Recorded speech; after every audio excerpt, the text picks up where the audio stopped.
मित्रों, praise the Lord, जय मसीह की x TV daily Bible study में आपका स्वागत है। हम देख रहे हैं मसीह जीवन के नींव के 4 स्तंभ, जिसमें से 14वां अध्याय मैं आपके सामने लेकर आ रहा हूं, पवित्र आत्मा के कुछ काम। जैसे कि मैंने बताया पिछले एपिसोड में कि ये वे काम नहीं जो हम आमतौर पर देखना चाहते हैं, जैसे चंगाई, भविष्यवाणियां, दुष्ट आत्मा को निकालना, अद्भुत काम करना। नहीं, ये तो वरदान है, लेकिन पवित्र आत्मा के कुछ और भी फैक्ट्स हैं, काम हैं, और इस वजह से भी हमें पवित्र आत्मा से भरना जरूरी है। केवल इसलिए नहीं कि हम अद्भुत चिन्ह चमत्कार दिखा सके, लेकिन ये चीजें हमें फैक्ट, एक असलियत, एक वास्तविकता के रूप में लेनी जरूरी है। आइए एक प्रसिद्ध वचन मैं आपको पढ़वाऊं, जकरिया उसका 4 अध्याय 6वीं आयत। बचपन से यही वचन मैं तो व्यक्तिगत रूप से सुनता आया हूं। जब मुझे आत्मा के बाकी के वचनों के बारे में ज्ञात नहीं था, मालूम नहीं था, जानकारी नहीं थी, या कोई उन पर बोलना नहीं चाहता था, कोई भी पास्टर, सेवक। लेकिन पिछले 20-25 साल के दौर में अंतिम दिन समझ लीजिए, पवित्र आत्मा का वर्षा जिसे योएल नबी ने कहा था हो रहा है।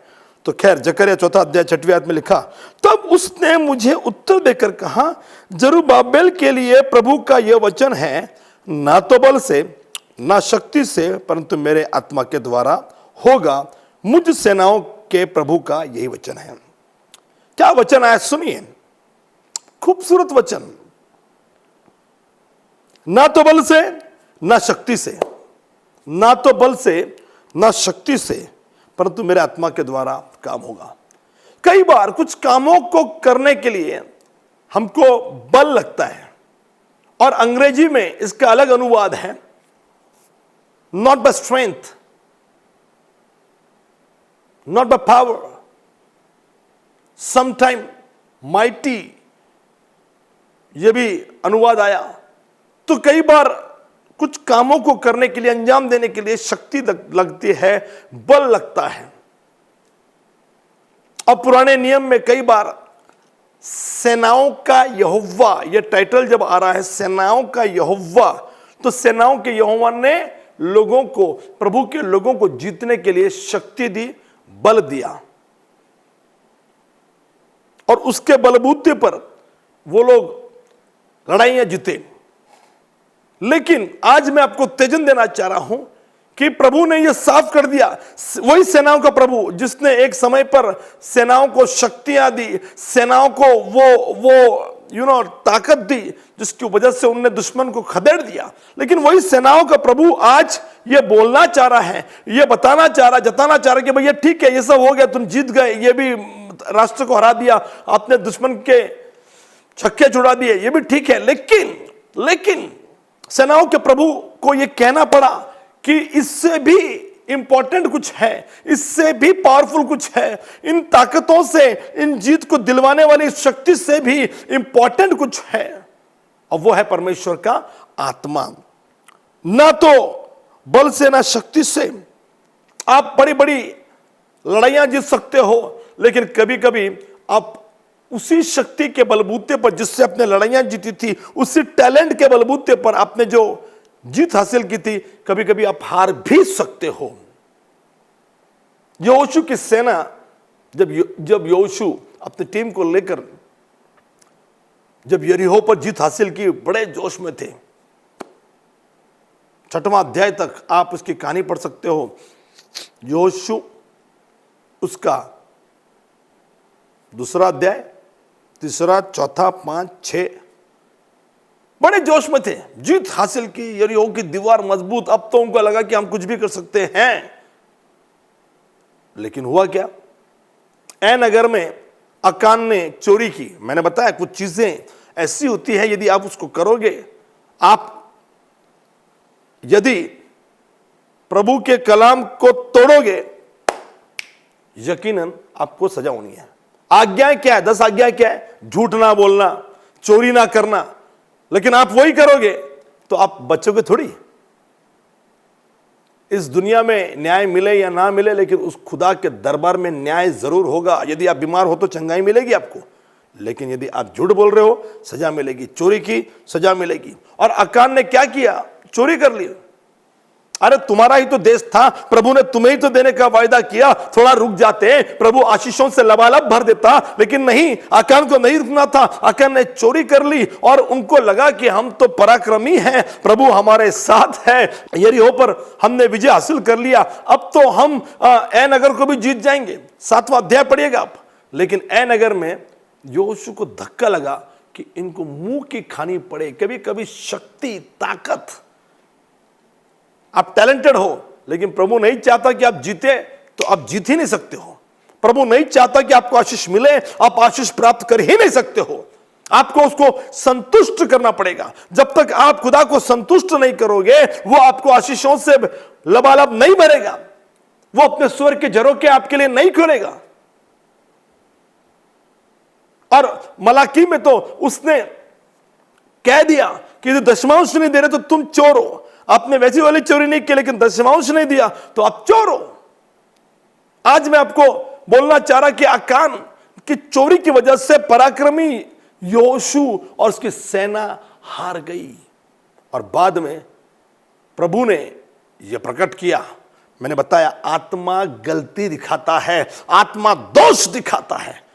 Do you have that spirit where you can prophesy that you are doing something wrong? क्या आपके पास वो आत्मा है जहां पर आप ये भविष्यवाणी कर सके कि तू अमेरिका जा रहा, तू इंग्लैंड जा रहा, प्रभु तुझे आशीर्वाद देगा, तुझे ऑस्ट्रेलिया भेज देगा, प्रभु तुझे डॉक्टर इंजीनियर बना रहा है। ये भविष्यवाणी जिस मुंह से कर रहे हो, उसी मुंह से क्या आप ये भी भविष्यवाणी कर सकते हो कि प्रभु आपको अमेरिका लेकर जाएगा, लेकिन पहले आप अपनी ये वाली गलती को सुधारो, इसको ठीक करो, इसको दुरुस्त करो।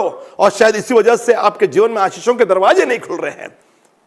और प्रभु ने वहां पर अकान की गलती बताई, और अकान की गलती सुधारने के बाद जब यहोशू को तो बड़ा धक्का लगा, मुंह के बल गिरा हुआ था, और प्रभु ने उसको उत्तेजन दिया। प्रभु ने कहा कि अरे बाबा क्या कर रहा, तू उठ, ये अकान की वजह से हुआ है और अब मैं तुम्हें जीत दूंगा। मेरे भाई मेरी बहन, अपने जीवन की गलतियों को सुधारिए और देखिए चख कर कि यहोवा कितना भला है। कोई है जो कहेगा आमीन, कोई है जो कहेगा हालेलुया।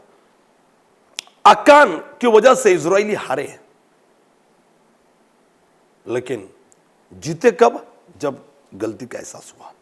आज मैं आपको उत्तेजन देना चाह रहा हूं कि बहुत सारे काम हैं जिसको आप बल और शक्ति से कर सकते हो, लेकिन बाइबल बताती है, बहुत सारी घटनाएं मेरे पास हैं जहां पर प्रभु के लोग केवल हार गए,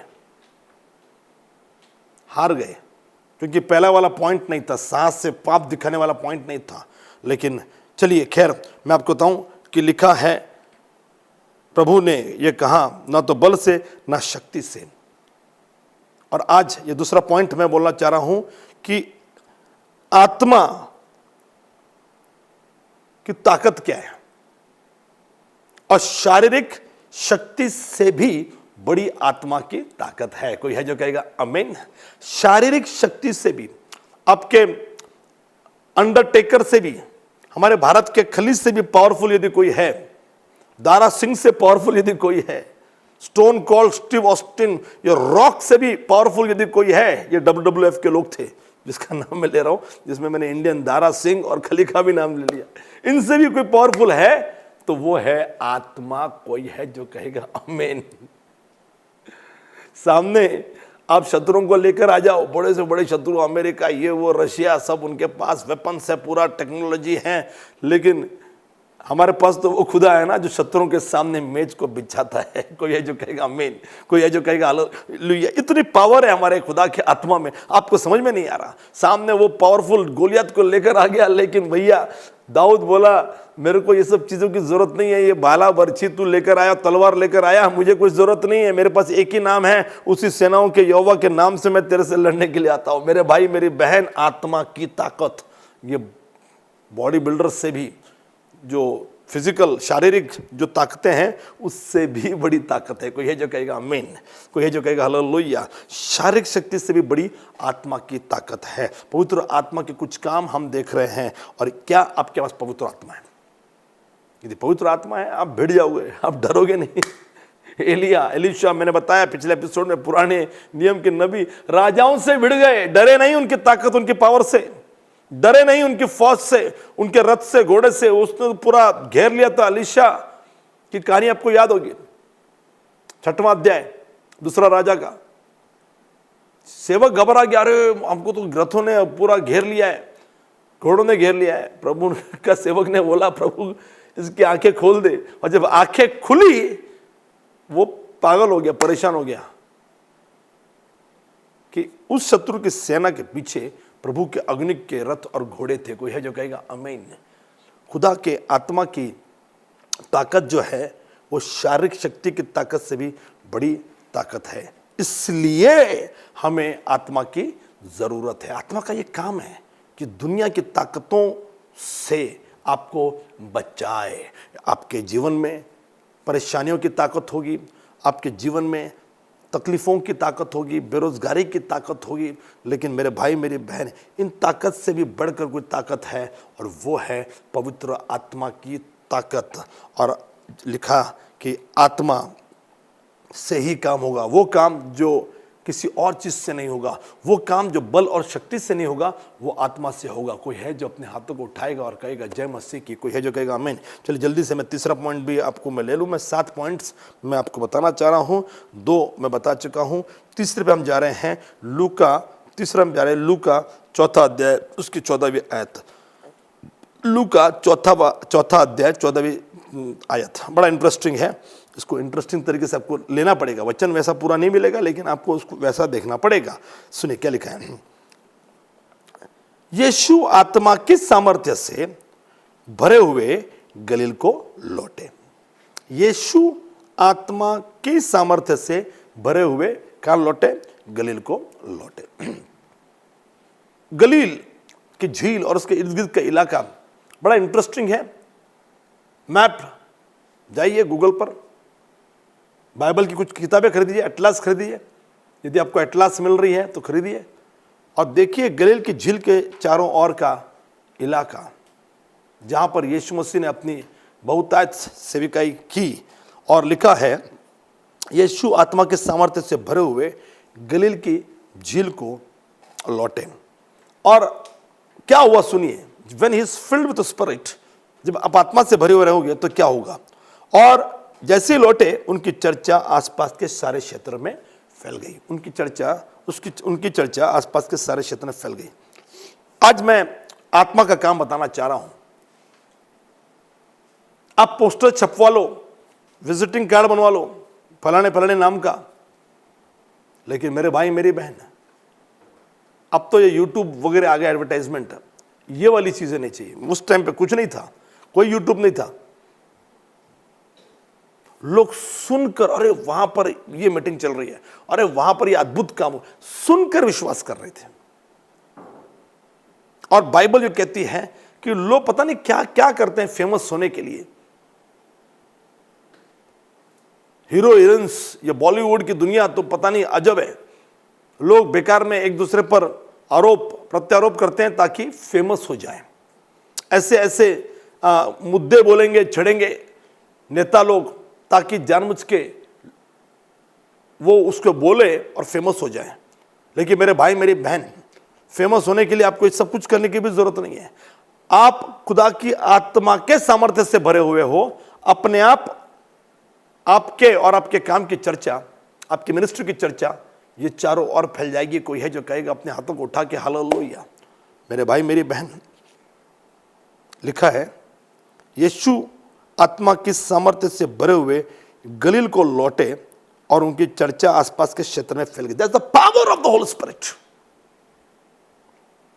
तकरीबन 14-15 साल पुरानी बात है, 2005-6 में मैं नया नया आप सभी का कर रहा था और मैं औरंगाबाद गया। महाराष्ट्र के औरंगाबाद जगह पर मैं गया और औरंगाबाद में जाकर हम लोग, मेरी 2-3 दिन की ओपन एयर मीटिंग थी और हम एड्रेस ढूंढ रहे हैं। तो हम गाड़ी में ड्राइव कर रहे थे, मेरे साथ बाकी पास्टर्स और हमारी टीम थी। हम तकरीबन शायद 1 या 2 गाड़ियों में हम लोग गए और ट्रैवलिंग डिस्टेंस हम लोग, मेरे ख्याल से उस टाइम महाराष्ट्र का दौरा मैं कर रहा था, नया नया प्रभु में बढ़ रहा था मैं। And I was with full power, 4-5 साल मेरी मिनिस्ट्री को हो चुके थे पदार्पण करके। और प्रभु ने दर्शन दिया कि मैं महाराष्ट्र में घूमूं और औरंगाबाद में 2 दिन की मीटिंग्स आयोजित की गई थी। और उन दिनों में कोई इतना एडवर्टाइजमेंट कुछ नहीं था। और मुझे जब आश्चर्य हुआ कि जब मैं एक जगह पर हम लोग औरंगाबाद पहुँचे और पहुँचने के बाद हमने गाड़ी रोकी और एड्रेस पूछने थे, तो मैंने ही कांच नीचे की गाड़ी की और बाहर एक व्यक्ति को मैंने पूछा कि भाई फलाना फलाना एड्रेस कहाँ पर है। तो उन्होंने कहा हाँ वो मीटिंग होने वाली है वो। हमने कहा हाँ वही मीटिंग पे, हाँ वो रेवरेंड विनय दुबे आने वाले हैं, स्पीकर है वहाँ पे, वो वाली मीटिंग। और बात मुझसे की जा रही है। मैं खुद पूछ रहा हूँ एड्रेस कहाँ है, उनके सामने मैं हूँ और वो मुझसे कह रहे हैं कि हाँ वो मीटिंग होने वाली है। मैंने कहा बिल्कुल वही, हाँ वो स्पीकर प्रमुख वक्ता रेवरेंड विनय दुबे जो है पुणे से वो आ रहे हैं, वो वाली मीटिंग। मैंने कहा हाँ वही वाली मीटिंग, हमको एड्रेस बताइए। और उन्होंने एड्रेस बताया, पर उस व्यक्ति को ये नहीं मालूम कि मैं ही रेवरेंड डॉक्टर विनय दुबे हूँ, लेकिन वो मुझसे पूछ रहा है। तो मुझे इस बात की खुशी हुई कि वो आदमी मुझे नहीं पहचानता, मुझे जानने की जरूरत भी नहीं है, रेवरेंड विनय दुबे को नहीं जानता, लेकिन रेवरेंड विनय दुबे के द्वारा जो काम हो रहा है, जो प्रचार हो रहा है, जो प्रभु की सेविकाई हो रही है, वो व्यक्ति उसको जान रहा है। इस बात पे तो तालियां बजनी चाहिए। हमें जानने की जरूरत नहीं है, मुझे जानने की जरूरत नहीं है, लेकिन जो काम प्रभु के आत्मा से भरकर मैं कर रहा हूं, उसकी चर्चा ऑलरेडी औरंगाबाद में फैल चुकी थी, उसकी चर्चा ऑलरेडी महाराष्ट्र में फैल चुकी थी उन दिनों में। और वो लोग उस काम को जान रहे हैं, वो लोग उस प्रचार को जान रहे हैं, वो लोग उस पावरफुल मैसेजेस को जान रहे हैं, वो रेवरेंड विनय दुबे की शक्ल को। और क्या जरूरत है भाई जानने की? जानना किसको है? जब तक वो गधा सियोन नगरी में जब प्रवेश कर रहा था और यीशु मसीह उस पर बैठे थे, सब लोग चारों ओर खड़े होकर तारीफों के फूल बांध रहे थे, होसन्ना के नारे लगा रहे थे, राहों में कपड़े बिछा रहे थे। लेकिन जब लौटा होगा दोबारा, यीशु मसीह तो उतर गए होंगे बाद में, जब लौटा होगा तब तो उसने देखा पब्लिक चली गई है, कोई कपड़े नहीं रास्ते में, कोई खजूर की डालियां नहीं, कोई होसन्ना नहीं। तब उसको समझ में आया होगा कि भैया मेरी कौड़ी की भी कीमत नहीं है, लेकिन यदि यीशु मुझ पे सवार था तो मेरी बहुत कीमत थी। हम सेवकों की हाल वही है, हम अपने आप को 30 मार खा ना समझे, मैं अपने आप की बात भी कर रहा हूं, लेकिन यदि हमारे जीवन में यीशु मसीह सवार है, हमारे अंदर पवित्र आत्मा का सामर्थ्य है, तो भैया हमें मोल मिलेगा, कीमत मिलेगी। तो मैंने एक उदाहरण ऐसा शेयर किया जो मेरे साथ घटा था उन दिनों में, और मुझे बड़ा मतलब अच्छा लगा कि यार वो मेरे को नहीं जान रहा है, लेकिन बात मेरे बारे में ही कर रहा है, क्योंकि वो शक्ल को इंपॉर्टेंट नहीं दे रहा, he is giving importance to the power. और उसको मालूम नहीं मैं कौन हूँ, शायद शाम को मीटिंग में देखा होगा तो उसको मालूम पड़ा होगा। मेरे भाई मेरी बहन, आज आवश्यक है, जरूरी है कि हम पवित्र आत्मा की ताकत को पहचाने। शारीरिक शक्ति से भी बड़ा पवित्र आत्मा की ताकत है। और दूसरा, यदि पवित्र आत्मा का सामर्थ्य आप में है तो आपकी मिनिस्ट्री की चर्चा, आपके खुद की चर्चा, आपके कामों की चर्चा अपने आप फैलेगी, एडवर्टाइज करने की जरूरत पड़ेगी नहीं। प्रभु आपको आशीष दे। मेरा वक्त हो गया है। अगले एपिसोड में अगले मुद्दे 7 पॉइंट्स मैं बोलने जा रहा हूं, हम उसको देखेंगे। तब तक के लिए अलविदा। प्रभु आपको आशीष दे और मैं दुआ करता हूं कि पवित्र आत्मा से आप भरे और आपकी चर्चा दुनिया के कोने कोने तक फैले, आपकी मिनिस्ट्री फैले, फूले और उसमें फल आए।